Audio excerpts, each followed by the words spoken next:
The Gulf oil spill is undeniably the worst environmental disaster in human history. In this video, we will identify the key factors which led to this disaster, reveal some of the key history behind oil, and talk about the real problems we face as a civilization addicted to oil. This video will outline the basis for the suppression of alternative energy technologies, as well as expose the inner workings of the corrupt infrastructure that we must overcome in order to kick our oil habits and restore peace and freedom. Oil has a long and checkered history of greed, corruption, and empire, from the early days of John D. Rockefeller and Standard Oil Company to being the decisive factor in the outcome of World War II, to the invasion and occupation of Iraq, as well as Third World exploitation. It is now public knowledge that CIA Director George Tenet falsified the case for WMDs, and that the real reason for the invasion of Iraq was for oil. This is duly confirmed by the invasion strategy and the construction of permanent U.S. military bases positioned directly on the oil fields. But it's not really that simple. You see, in late 2000, Saddam Hussein threatened to switch to the euro for trading oil, and was pushing to convert Iraq's $10 billion reserve fund at the UN to euros. This information about Iraq's oil currency has been censored by the U.S. media for the interest of the White House, Federal Reserve, and most importantly, the international bankers. Here's why. A country cannot produce an economy without energy. If countries are forced to trade in their money for US dollars in order to buy energy, the value of the US dollar is increased, proportional to the price of oil. So by then increasing the price of oil, you increase the amount each person has to now exchange for the same gallon of energy through the petrodollar, and the transaction balances out the deficit in the currency. This gives the currency its intrinsic value. Money is just paper otherwise. Meanwhile, the central and international bankers, who without this artificial bubble are in all reality bankrupt, can keep their currency from crashing. Now combine this with the fact that Iran and North Korea, the two other axes of evil, were also planning to switch off the US dollar to the euro. The picture starts to become clearer. The banking systems of the Western world and most of the globe rely on the commoditization of finite raw resources that are forcefully traded through the US dollar in order to keep their currency and economic frameworks afloat. Dishonest and corrupt banking practices around the world create an unnatural dependency on oil and other forms of energy. This is why economic hitmen like John Perkins say that their first job was to construct a power plant and loan third world countries the money at interest to pay for it, thereby enslaving them through debt and dependence on the energy and its infrastructure.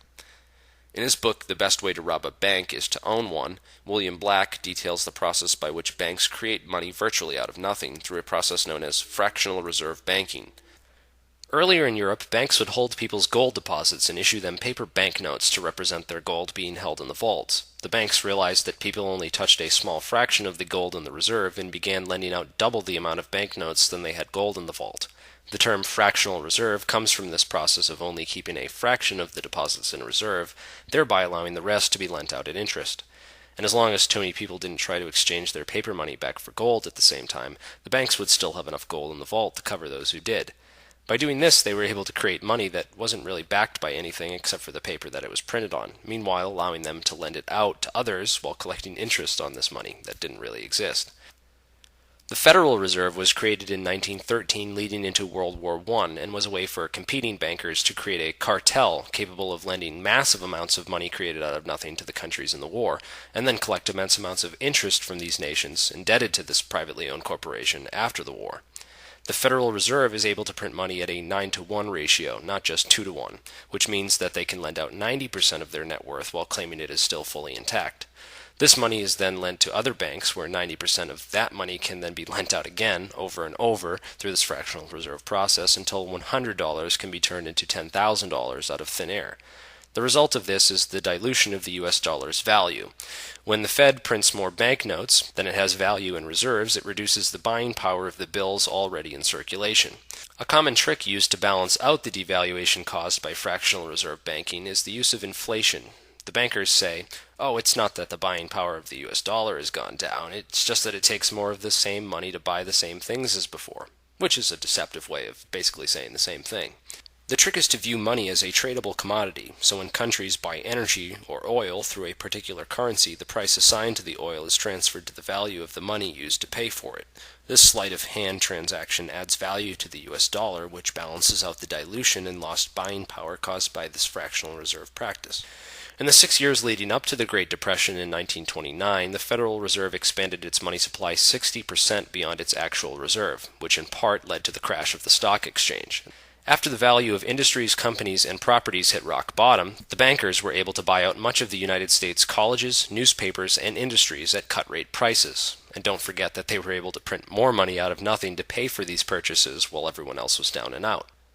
Similar corrupt practices have been used in the past, even leading up to the creation of antitrust laws. Oil tycoon John D. Rockefeller of Standard Oil spent several years shipping his oil at half price while undercutting his own cost.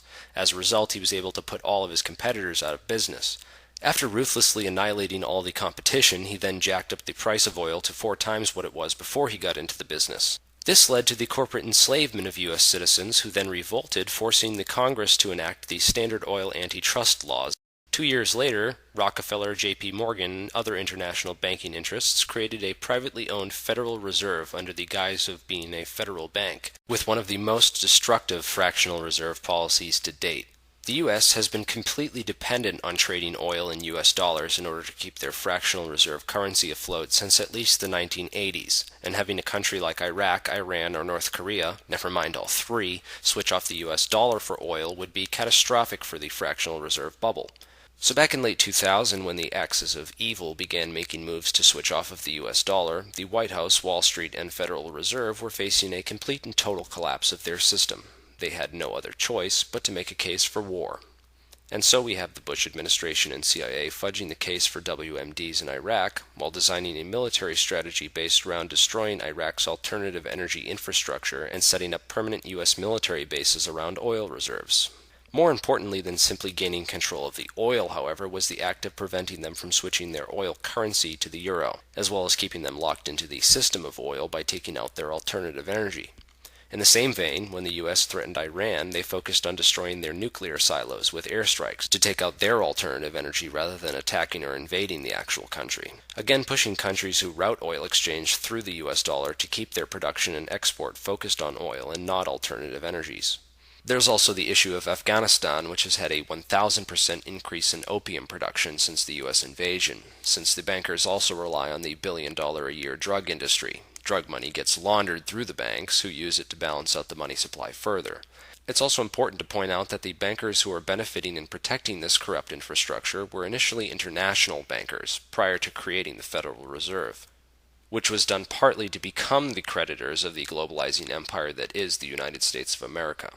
If you look at who is making the most off of the wars, most would think that it's Halliburton. Dick Cheney had close to 450,000 stocks in Halliburton during the Iraq War, and the Carlyle Group, who are making a massive amount of money through the contracts to build military bases, planes, tanks, ammo, vests, etc. Halliburton also does a lot of the corporate development in the countries around the world after wars and disasters such as Indonesia and Katrina, as well as building a prison industry in the land of the free. The trillions of dollars funding the production of these products that are lining Cheney and Bush's pockets generally comes from the U.S. tax dollars, as well as the bonds created out of nothing from the Federal Reserve that lowers the buying power of the U.S. dollar. However, the biggest profiteers are the creditors of the U.S. debt, who are the international bankers. They get the whole spending net worth of a country back at 100% plus interest. The sum of this net worth consists of all the Carlyle, Halliburton, federal, and state spending of the country, and more.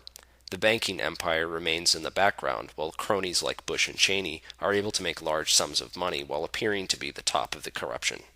There is nothing more important to geopolitical expansion as effective expendability. Potential fall guys who take the limelight. They are the ones who take the public risk to make money off of geopolitical and military policy, but are expendable and replaceable under the greater international owning class. This international owning class can invest anywhere in the world and seems to drift further and further away from national identity or accountability. During the Bush administration, Dick Cheney deregulated oil drilling policy, which resulted in BP not being required to follow safety standards, but only while inside the U.S. The entire BP oil spill disaster, which is set to kill all the sea life in the North Atlantic in the next 50 years, could have been prevented by the purchase of a simple safety device known as an acoustic switch. On the heels of record profits for BP, the cost of the switch amounted to 1/7 of 1%. Compare that with the cost of the cleanup of this disaster. In order to survive as a species, prevent wars for oil, and corrupt economic systems dependent on the continuation of these practices, Humanity can no longer tolerate the multilateral damage caused by the oil industry's stranglehold on raw energy. The time is now, and most of the technology is already here.